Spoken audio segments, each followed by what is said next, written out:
It was the twilight, and the city was receding into darkness.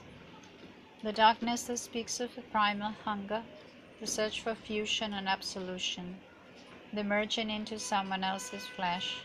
She loved the twilight, even though this made her despondency more acute.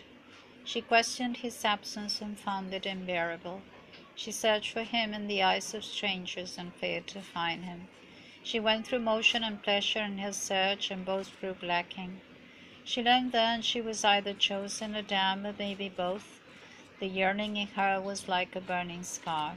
If he had branded her, he wouldn't have owned her more. She had come to him one day, afraid only of his reaction.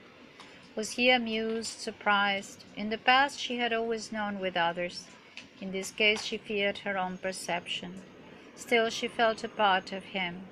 Time would pass and she would get to feel as if she were his watch, his phone, his laptop, perfect gadgets till their inevitable breakdown.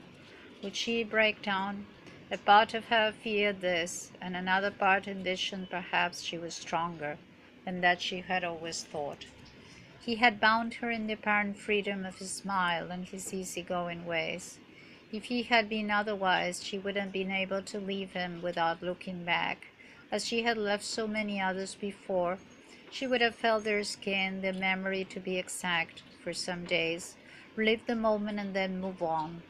That was what she was good at, leaving, remembering, putting things on hidden shelves in her mind. No one had prepared her for this torture, expectation, this need.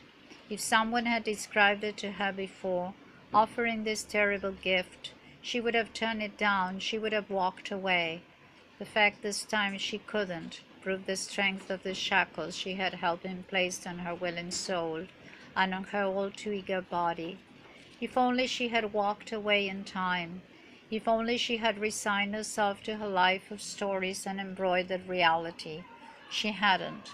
When she asked herself if she wanted to go back to her old life, a part of her welcomed the idea and another part rejected it violently. As she couldn't use herself, as she could only get by, she placed herself in his hands. Others would say she had a chance to go. She saw the chance but failed to see it as such. She would be his, as she had always been.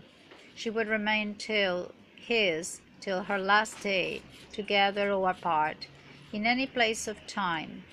Her skin kept the memory of his, her eyes the sight of him walking concurrently, the soul his mark till there was nothing left in it but his name.